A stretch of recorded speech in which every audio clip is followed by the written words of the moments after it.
नमस्कार, आप देख रहे हैं न्यूज इंडिया गल्फ और मैं आपके साथ हूं रोहित कुमार।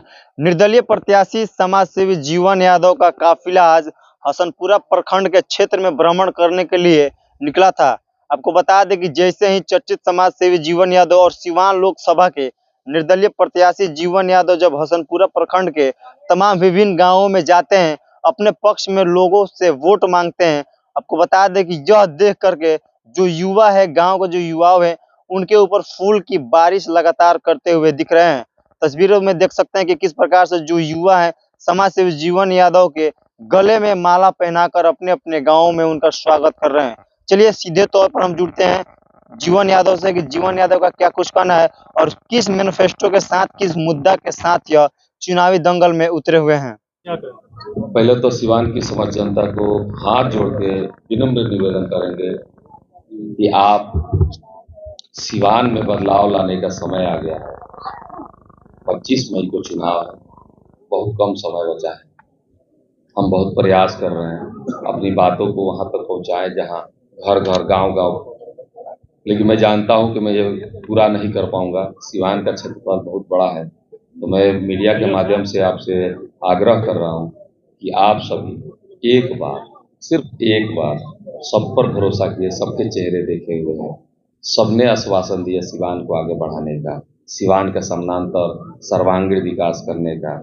सिर्फ एक बार अपने बेटा, अपना सेवक, आपका बेटा आपका सेवक, एक मौका दीजिए। जो मैंने कसम खाया था कि सिवान नगर परिषद को गोरखपुर की तरह बनाऊंगा, आज मुझे मौका मिलेगा तो मैं सिवान को गोरखपुर बनाऊंगा। एक मौका, एक आशीर्वाद आप मुझे विश्वास करके दीजिए। अगर मैं सेवक हूँ और मैंने सच्चे श्रद्धा से आपका सेवा किया है, सिवान के सच्चे श्रद्धा से सेवा किया है, तो आपका बेटा, आपका सेवक उस सेवा के माध्यम से एक मौका मांगना चाहता है कि बढ़ चढ़ के उससे 100 गुना ज्यादा मैं सेवा करूं, उससे 100 गुना ज्यादा ताकत के साथ मैं सिवान का सर्वांगीण विकास के लिए अग्रसर आगे बढ़ूं। सिर्फ एक मौका मांगता हूं। सिवान लोकसभा क्षेत्र में क्या बदलाव चाहते हैं? देखिए, सिवान में कुछ है ही नहीं। सिवान देश आजाद हुआ जब से लेके आज तक, मैं कहूँगा कि कुछ हुआ ही नहीं। जो हुआ है सिर्फ, नहीं कहा जाता है कि हम कमाते हैं, खाते हैं और सो जाते हैं, फिर वही उठते हैं, फिर कमाते हैं, खाते हैं, फिर सो जाते हैं। ये सिस्टम तो निरंतर चलते रहता है। सिवान का भी यही कहीं हाल है। बहुत सारे लोग जाके बाहर कमा रहे हैं यहाँ। देखिए, इसका कारण भी सिवान के नेतृत्व करता है। आएंगे, लंबी लंबी बातें करेंगे, हम ये करेंगे, हम वो करेंगे, करते कुछ नहीं है। हम यही आग्रह करते हैं आपसे कि सिवान को जो चाहिए वो नेता कभी दे नहीं पाया। बहुत सारे नेताओं को मौका मिला, ऐसा नहीं कि जो लोग चुनाव लड़े में मौका नहीं मिला। एक गांव का विकास नहीं कर पाए, वो जिले का विकास क्या करेंगे? एक गांव के एक टोला का विकास नहीं कर पाए, वो जिले का विकास क्या करेंगे? जो विकास करता है, जो विकासशील होता है, उसकी सोच, उसकी बातें, उसका काम करने का तरीका ही बता देता है कि वो व्यक्ति विकासशील है कि नहीं। अच्छा, जो पार्टी के पीछे, जो जाति के पीछे दौड़ रहा है, वो आपको ही क्यों चुने? जो जाति और पार्टी के पीछे भाग रहे हैं, उनसे आग्रह करेंगे ना कि जाति और पार्टी आपको भोजन नहीं देगा, जाति और पार्टी आपके सिवान का सर्वांगीण विकास नहीं करेगा। आपके घर के सामने नाला में जब पानी लगा होगा और जब गाड़ियां जाएगी और जब छप दे मारेगा ना, तो जाति और पार्टी आपका वो नाला नहीं बनवाएगा। जाति और पार्टी आपके बीच जब आपके दुख पड़ेगा तो नहीं आएगा। वो जाति के नेता आपके पास दिल्ली से नहीं आएंगे जब आपके घर में आग लगेगी, तो यही किस जो सेवक होंगे वही पहुंचेंगे। वो जाति और पार्टी के आपके घर में भगवान न करे कोई घटना हो जाए तो नहीं आएंगे नेता, क्योंकि सिर्फ चुनाव में आते हैं। चुनाव के बाद वो नहीं आते, आप सब जानते हैं। लेकिन वो बेटा, आपका सेवक, आपका जीवन जरूर आएगा। जीवन आपने कहा है आजादी के बाद से कुछ नहीं बदला है, सब लोग कमा रहे, खा रहे, आप क्या कीजिएगा? लोगों के घर पे खाना भिजवा दीजिए। नहीं, आजादी के बाद से खाना भिजवाने का काम नेता का नहीं होता है। सिवान को क्या चाहिए? हम तो सिर्फ सिवान को 3 चीज देना चाहते हैं: शिक्षा, स्वास्थ्य और छोटा मोटा रोजगार। बड़ा रोजगार तो कोई दे नहीं सकता। सुनिए, शिक्षा नहीं है। शिक्षा में बहुत पीछे है। चलिए एक बात बताए, बीपीएससी की बहाली में कितने सारे बच्चे सेलेक्ट हुए? हमारे घर जितने बच्चे आए थे सब उत्तर प्रदेश से आए थे, मुंबई से आए थे, उड़ीसा से आए थे, सबका सिलेक्शन हुआ। सिवान के किसी बच्चे का, 100 बच्चों का नाम बताइए जो बीपीएससी में क्वालिफाई हो। 100 बच्चों का। पढ़ाई में हमने क्या कहा? 100% जनसंख्या होती है ना, उसमें से 10% लोग आगे निकल जाते हैं, इसका मतलब 90% की जरूरत नहीं आगे जाने की। जीवन जी लगातार सभी शिक्षा जगहों पे जा रहे हैं, क्या लग रहा है दल और जाति पाति से लोग इस बार 2024 में उठ करके वोटिंग करेंगे? देखिए, हर बार जनता को मौका नहीं मिला, ऑप्शन नहीं था, जिसको बोलते हैं विकल्प। जनता को विकल्प नहीं मिलता था, उन्हीं दो नेताओं में चुनना पड़ता था, दोनों एक सेम निकल जाते थे। तो इस बार जनता को मजबूरी नहीं है, इस बार विकल्प है। अब विकल्प जी, आप अकेले क्या कर पाएंगे, क्या क्या सुधार सेवक पाएंगे? एक ही है, अब जनता को पता है कि सेवक एक ही है और विकल्प एक ही है। आप अकेले क्या क्या सुधार पाएंगे?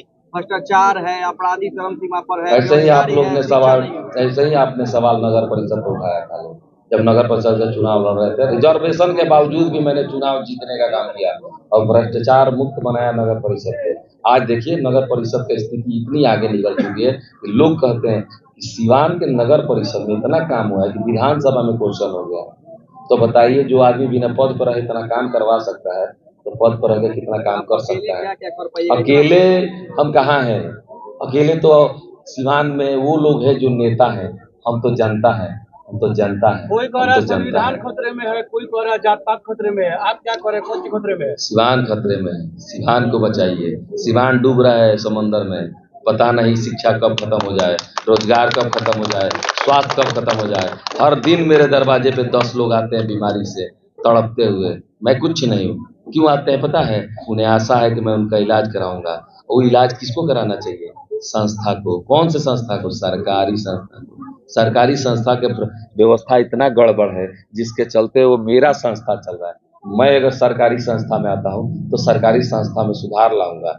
शायद जनता का जो हक है, जनता का जो काम है, तो सरकारी संस्था उसे पूरा करे। बड़ी बड़ी पार्टियां अपनी जीत का दावा कर रही हैं, ऐसे भी आप अपनी लड़ाई किसी से मांगते हैं?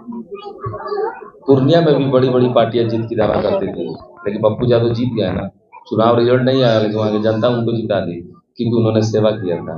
सिवान में भी ऐसा ही कुछ होने वाला है। सिवान में भी सेवक की ही जीत होगी, साहब की नहीं। क्योंकि साहब और सेवक में जनता को पता है कि अंतर क्या है। फिर से एक वही सवाल, जीवन यादव कितने नंबर पे रहेंगे? एक मत, एक नंबर? एक नंबर नहीं, एक मत। जनता का मत एक मत पर रहेंगे, सिर्फ एक मत पर। 2009 में प्रकाश जी को चारपाई छाप मिला था और वो हटिया। लहर वही खटिया या चारपाई हटिया बोलिए ना, देहाती है। अच्छा, तो उस समय मिला था और इस बार भी क्या वो इतिहास दोहराने जा रहा अच्छा, है? नहीं दोहराना होता तो खटी हुए कहीं मिलता, टेबल कहीं नहीं मिला। आए बताइए ना, दोहरा जाएगा पक्का। दोहरा है जाएगा। आप नहीं समझ पा रहे हैं। भगवान का ये इशारा है कि सिवान में बदलाव आने वाला है। आप कई इलाकों से आ रहे हैं, तिलकत्थू में पहुंचे हैं, कुछ समस्या दिखाई दी आपको? क्या कुछ समस्या है? जहाँ जा रहे हैं स्कूल की समस्या दिखाई दे रही है, कहीं रोड, कहीं नाला, कहीं स्वास्थ्य, सब जगह समस्या है भरी पड़ी है। समस्या गिनाने लगे तो आपका बैटरी डाउन हो जाएगा मोबाइल का, क्योंकि समस्याओं का निदान करने के लिए आज तक कोई नेता आया ही नहीं। लेकिन अब की बार जनता का बेटा आया है जनता के बीच से। समस्या नहीं, समस्या का निदान नहीं निकालेंगे, समस्या को ही खा जाएंगे। समस्या सब भी खत्म हो जाएगा, क्योंकि इस बार बदलाव आने वाला है। युवा आपके साथ जुड़ते जा रहे हैं, युवाओं को आप ये सिर्फ युवाओं की लड़ाई नहीं, सिवान की जनता की लड़ाई है, सिवान के अभिभावकों की लड़ाई है, माता और बहनों की लड़ाई है, युवा बहन, युवा भाइयों की लड़ाई है। ये सब के समाज की लड़ाई है, निरंतर लड़ा जाएगा। ये लड़ाई तब तक जारी रहेगा जब तक सिवान बदल ना जाए, सिवान का नाम बदल ना जाए, सिवान की पहचान बदल ना जाए, सिवान का नाम सुनहरे अक्षरों में लिखा जाए, तब तक हम लोग लड़ाई लड़ते रहेंगे। अच्छा जीवन जी, एक सवाल इधर होगा, बड़ी बड़ी पार्टियां चुनाव लड़ रही हैं, आप निर्दलीय हैं, आप अपने आप को कहाँ पा रहे हैं? उन पार्टियों में भी हम अपने आप को कहीं नहीं पा रहे हैं, क्योंकि हम उनसे लड़ाई नहीं लड़ रहे हैं। हम पार्टियों से लड़ाई नहीं लड़ रहे हैं, हम तो जनता की लड़ाई लड़ रहे हैं। और जनता की लड़ाई में पार्टी कहाँ हो रहती है? कौन सी बड़ी पार्टी की बात कर रहे हैं? जनता से बड़ी कोई पार्टी होती है क्या? मैं जनता पार्टी हूँ, मैं जनता पार्टी हूँ। मेरे साथ एक एक युवा लड़ रहे हैं चुनाव, एक एक माँ चुनाव लड़ रही है, एक एक बेटा चुनाव लड़ रहे हैं, एक एक भाई चुनाव लड़ रहे हैं। आप किस पार्टी की बात कर रहे हैं? सभी वर्ग, सभी धर्म के लोग चुनाव लड़ रहे हैं, क्योंकि ये सिवान की लड़ाई है। सभी जीवन यादव है, सब कोई जीवन यादव है, सब कोई जीवन यादव है, और सबके घर में एक जीवन यादव है। तेजस्वी यादव आ रहे हैं। हम तो हर काम ऐतिहासिक ही करते सिवान हैं। में जोगी मोदी और असम के मुख्यमंत्री का कार्यक्रम बन चुका है, आ रहे हैं, क्या होगा? जोगी जी का तो आशीर्वाद हमको भी मिला है। क्योंकि वो महंत है और महंत का आशीर्वाद सेवक को मिलता है, साहेब को नहीं। उनका तो ज्यादा आशीर्वाद अपने पार्टी को रहेगा। पार्टी में तो मान लीजिए कैंडिडेट बन जाता हवा है भी कोई उड़ भी। सकता है जिस दिन वो आएंगे। अरे हवाओं को मोड़ने के लिए तो भाई वो आ ही रहे हैं, लेकिन अब देखिए कि 25 मई को जनता किधर हवा मोड़ती है, क्योंकि जनता मालिक है ना। हवा को मोड़ने का काम तो जनता के हाथ में है। अब देखिए जनता, जोगी जी कहने के बाद कहीं जीवन यादव की तरफ मुड़ जाए, कहीं जोगी जी आके कहीं इशारा कर दें। आप उस मंच पर जाएंगे क्या? वही हाल हो गया कि खाएंगे वो और पेट भरेगा मेरा। क्योंकि हम काम करते हैं ना, मेहनत करते हैं। नहीं हम मेहनती है ना, तो हमको भूख ज्यादा लगता है।